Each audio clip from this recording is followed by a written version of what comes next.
On va faire ça vite, je sens. Alors, petit mot concernant l'épisode. Apparemment, il n'y a pas de VF.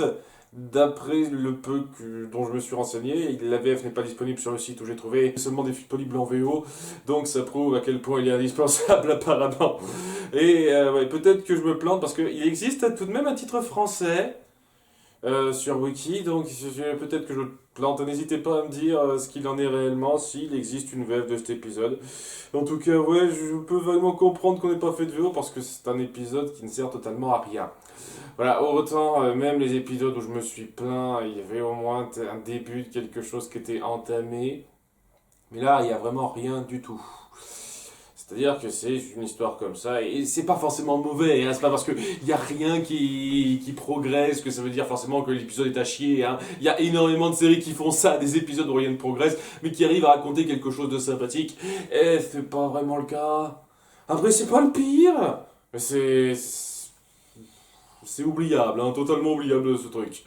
Hein, même si bon, on va parler un tout petit peu en détail du second segment, mais c'est vraiment pas beaucoup, quoi. En tout cas, oui, le premier segment, c'est Halloween, parce que ouais, c'est un petit peu l'épisode spécial Halloween. Il faut toujours qu'il y en ait un, j'ai toujours rien eu à foutre de ça. Mais bon, voilà, il y a le père de Marco, Monsieur Diaz, il prévoit une espèce d'attraction maison hantée pour faire peur aux petits, et apparemment, à chaque fois, ça ne marche pas. Ça marche jamais, quoi. Il essaye de créer une ambiance avec des monstres en plastique, etc. Mais les enfants disent non, non, ça marche pas, ça vous faites pas peur, et ça le fait déprimer chaque année. Ah, il est pas fichu d'apprendre la leçon, ce con-là, et voilà, ça attriste un petit peu Star qui se dit on va peut-être l'aider. Il existe un monstre qui s'appelle Hungry Larry. Je pourrais peut-être le convoquer pour arriver à rendre la maison plus effrayante. Il y a Marco qui dit non, non, le fait pas, et bien entendu qu'elle le fait. Rien à foutre. Alors, une fois de plus, je tiens à préciser que tous les problèmes viennent du fait que Star n'en fait qu'à sa tête et ne réfléchit pas. Pour la énième fois, je devrais faire un putain de topo, un compte précis du nombre de fois où c'est ça le problème. Star, qui est pas fichu de réfléchir, qui part dans son délire, qui fout la merde, il faut corriger ça. C'est juste extraordinaire. Vous voulez me faire apprécier un personnage, c'est genre la dernière chose à faire, insister à ce point sur ce genre de choses. Je veux dire, une fois de temps en temps, ok, on est jeune, on fait des erreurs, on fait des bêtises, bien entendu. Mais quand on répète ça à nauséam, je vous jure, j'ai envie d'une chose, lui coller des claques à cette fille pour lui faire rentrer dans le crâne qu'il faut arrêter qu'elle parte dans ses délires comme ça. Mais personne ne le fera, et bien entendu, elle va pas retenir de son de ça, évidemment, rien à foutre, hein, bien sûr. À nouveau, un épisode parenthèse qui sert à rien. Donc elle invoquera Hungry Larry avec Jana, et qui sera une espèce de petit fantôme qui dégage pas grand chose sur le coup. Donc au début on se dit oh si ça se trouve ça jette du gag, mais bien entendu assez évidemment il s'avérera être quelque chose de très dangereux qui deviendra beaucoup plus effrayant au fur et à mesure, hein, en se montrant être une espèce de glouton. C'est-à-dire qu'il bouffe les gens, hein, qui passent pour leur faire peur. Enfin, il les bouffe. C'est pas clair, hein. Apparemment oui, ça a l'air d'être sûr à 95% que c'est le cas, quoi. Il les gobe, et donc il y a un tas de salive qui se fait voir, quoi, et donc il gonfle son ventre en gobant les jambes qui sont encore vivants à l'intérieur de son ventre. Et ouais, quoi, c'est montré de façon plutôt horrifique, hein, alors que des enfants sont attirés par le cri de Jana qui se fait avoir, se font avaler, puis après c'est au tour de Marco et de Star qui n'utilise pas du tout sa baguette parce que je sais pas, elle est en rénovation cet épisode. Alors vraiment, hein, ça c'est un truc, je pige pas trop, mais cet épisode-là, sa baguette n'existe pas. Hein, elle essaye de rien faire pour se défendre particulièrement, Star, et c'est une conne qui se laisse faire. À nouveau, il faut que le conflit soit amené, et pour mettre en avant le père de Marco, il faut qu'elle soit stupide et qu'elle ne sache pas bien se défendre. Et ben voilà, elle sait pas bien se défendre. Voilà, donc elle se fait gober elle aussi, un moment d'horreur, tout ça, tout ça. Visuellement, ça va. Vraiment, visuellement, le rendu du monstre et ce qu'il fait, c'est quand même assez créatif, je reconnais. Mais c'est là que donc Monsieur Diaz, qui déprime, se rend compte du vide dans la maison et essaye de voir un peu ce qui se passe et découvre donc que tous ses proches et tous ses enfants ont été avalés. Et je dis, ah, tu vas recracher mes enfants, s'il te plaît, sinon tu vas voir, mon vieux. Et sachant qu'il a un peu de la chance, puisqu'il arrive au moment où le mec a plus faim. hein. Sinon il se ferait gober comme les autres et ça irait pas plus loin.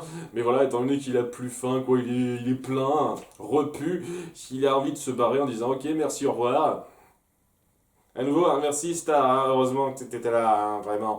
Et il se dit non quand même, hein, je vais me montrer super brave et fort et je vais foncer à l'assaut pour les sauver. Dans un moment où il est tellement pris dans ces espèces de bave et de bonbons qui se mélangent à sa peau que ça lui donne un aspect un petit peu horrifique, ce qui fait que ça fait peur aux mioches lorsqu'il essaye d'entrer à l'intérieur du monstre pour aller les faire sortir de là.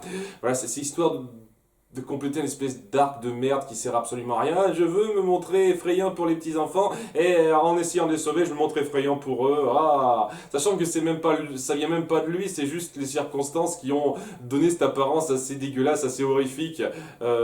Mais ça vient clairement pas de lui, donc c'est de la connerie. Je suis désolé, c'est complètement débile ça. Enfin bon quoi, il se force à l'intérieur de sa gorge étant donné que apparemment il a trop mangé, il vomit tout le monde. Très ragoûtant ça et il finit par se barrer en disant et maintenant grâce à moi tu as su te montrer effrayant, il n'y a rien de plus effrayant que quelqu'un qui veut sauver les siens, tout ça, il se barre. Ouais. C'était de la merde en termes de façon dont est amené le scénario. Mais si vous recherchez de la bonne ambiance horrifique visuelle, vous l'avez. Vraiment, vous l'avez. Hein. Je vais pas lui enlever ça à ce demi-épisode. Il y a de la bonne ambiance horrifique. Et si c'est tout ce que vous voulez ressentir, ah bah c'est super, vous adorez. Hein. Si vous recherchez, c'est pas un début d'histoire bien amené, ça pas ce que vous aurez, non. Mais voilà, je peux pas dire que c'est l'un des pires demi-épisodes qui soit parce qu'il y a au moins ça, quoi. Il y a au moins cette ambiance qui est bien recherchée. Et le second segment, ce sera centré sur ce qui se passe à l'intérieur de la baguette de Star, parce qu'on veut donner une espèce de règle magique à comment ça fonctionne. Comme quoi, en fait, il y a tout un tas de créatures à l'intérieur d'une espèce euh, de dimension à l'intérieur de sa baguette qui vivent dans leurs petits appartements et qui attendent d'être invoquées. Voilà, donc tas d'objets et créatures qui sont là. Apparemment, il y a une... il y a une contenance limitée, il n'y a pas un nombre illimité de choses qu'elle peut faire avec sa baguette, elle ne peut pas inventer de sorts, etc. C'est ce que ça amène, hein. C'est clairement ce que ça insinue, ça. C'est-à-dire que c'est une collectivité qui habite à l'intérieur de cette baguette, qui attend d'être invoquée, mais on peut rien faire, on peut pas créer de sorts par soi-même. Il n'y a pas vraiment de créativité, en fait, derrière, c'est juste des créatures qui attendent dans leur coin d'être invoquées, histoire de... Alors, bien entendu, on peut voir une espèce de créativité dans la façon dont c'est présenté, parce que ça change peut-être de d'habitude, c'est pas magie, ça sort de nulle part. Mais oui, le truc intéressant dans le côté magie, ça sort de nulle part, c'est que on peut créer pas mal de choses par rapport à ses capacités, c'est-à-dire faire évoluer un sort. Genre, avant j'invoquais un narval magique, maintenant je peux invoquer plusieurs narval, c'est dit aussi narval au pluriel. Enfin, je peux en invoquer plusieurs, ou je peux le faire évoluer, changer sa forme, ou j'en sais, je peux créer une toute nouvelle créature. Le fait qu'elle arrive à, j'en sais rien, dupliquer des choses, changer la composition des objets, ça vient pas de là, c'est pas ces créatures ou ces trucs qui sont à l'intérieur qui font ça. Donc c'est bien d'où cette magie-là, c'est un autre compartiment de sa baguette qui marche comme ça. Dès lors qu'on y réfléchit un petit peu, c'est vous créez une règle sur comment ça marche et au bout du compte, ça démystifie le truc de façon pas subtile, pas ultra réfléchie. C'est juste histoire de créer votre petit monde, pas ultra créatif visuellement. Je suis désolé, c'est chacun vit dans son petit appartement, dans son coin. Il s'entraîne avec des poids et haltères de façon basique. J'imagine que c'est pour faire une espèce de contraste.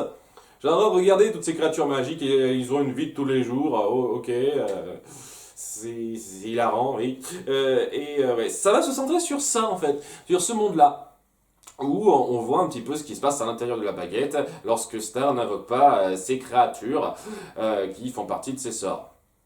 Et on va se centrer sur une créature en particulier, c'est-à-dire l'araignée avec un haut de forme. C'est son nom, araignée avec un haut de forme. Ok, et est-ce qu'elle a déjà été invoquée avant? Je crois pas. Mais voilà, c'est histoire d'appuyer le fait que l'araignée avec un haut de forme, c'est quelqu'un qui est plutôt du genre à remonter le moral des troupes, à donner une bonne ambiance avec ses blagues, avec sa verve, etc. Mais il est un petit peu... un peu frustré de pas avoir l'occasion de se battre réellement avec les autres parce que bon, il est assez petit, il n'a pas vraiment de grande force physique pour lui et tout ce qu'il a pour lui c'est qu'il sait tirer des toiles, ce qui est déjà pas mal, mais voilà, c'est tout ce qu'il a pour lui quoi. Ça et le fait qu'il sait bien avoir la discussion pour mettre le peps à tout le monde. Et donc on va voir tout un demi-épisode sur ça, lui qui déprime, qui essaye de se montrer à la hauteur, en étant un petit peu con, parce que voilà quoi, il pense que se jeter bêtement sur un mur plusieurs fois d'affilée, ça va affermir sa force, il a pas d'approche particulièrement intelligente pour ça, mais bon voilà, nos personnages ne peuvent pas être intelligents une fois de plus. C'est une rareté qui se discerne malheureusement presque jamais. Voilà, il essaye de se montrer fort, mais se ridiculise un peu, ça le fait déprimer, etc. Sans doute que ça aurait pu être vaguement acceptable dans certaines circonstances. Pour moi, c'est de la perte de temps ce truc-là. Ouais, ce personnage existe, bien.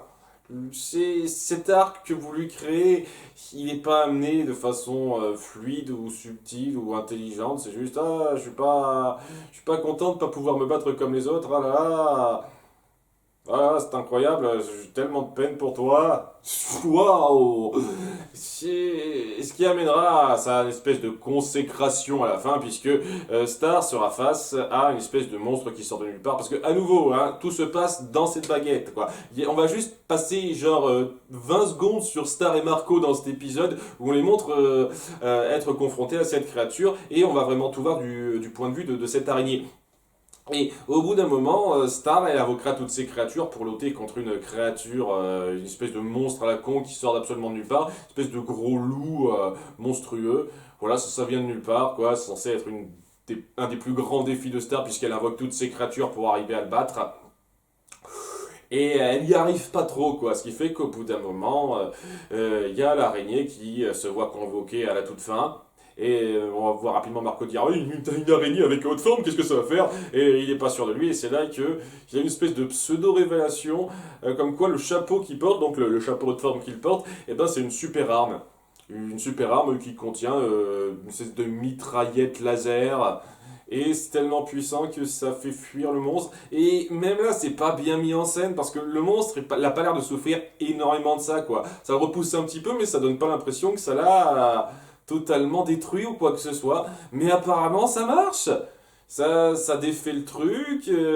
Marco et Star sont libérés et c'est le héros, quoi. Il a une espèce de capacité surpuissante dont il n'était pas au courant pour une raison qui m'échappe. Je veux dire, ce chapeau, tu l'avais sur toi en naissant et tu ne savais pas à quoi ça servait. La logique de la chose m'échappe aussi. Qu'est-ce que... Voilà, mais non, mais ma gueule, c'est magique, une fois de plus. Je sais ce qu'on va me dire. Ah, c'est magique, c'est créatif, faut pas chercher de logique précise. Ah, bah, tant mieux, allez vous faire foutre alors, hein. C'est sérieusement, hein, si c'est juste pour balancer n'importe quoi comme vous le voulez, hein, c'est pas de la grande série. Hein. Clairement pas de la grande série pour moi, hein. Enfin voilà, il a repris confiance en lui maintenant que c'est un grand combattant lui aussi. Voilà, trop super. Donc j'imagine que ça va être une invocation par la suite, cette espèce d'araignée chapeau de forme. J'imagine. Parce que si c'était pas le cas, ce demi-épisode serait une perte de temps assez sidérale. Et de toute façon, ouais, même s'il réapparaît, il n'y avait pas particulièrement besoin de lui créer une espèce de backstory comme quoi il n'est pas sûr de lui, il apprend qu'il a un super pouvoir. On pourrait juste dire que bah, c'est une invocation de Star qui a ce pouvoir-là. Ça n'aurait rien changé, quoi. Après, ça va. Je veux dire, la mise en scène, elle est basique, mais les personnages sont suffisamment sympathiques en soi. Il y a une dynamique de discussion, d'interaction entre toutes ces créatures au sein de la baguette magique de Star qui se suit, sans déplaisir dans l'absolu, mais bon, j'appelle pas ça de la grande écriture ou quoi que ce soit. Hein. Le premier délire à la con qui passe en tête et qui donne vraiment pas l'impression que ce sera grandement poursuivi par la suite.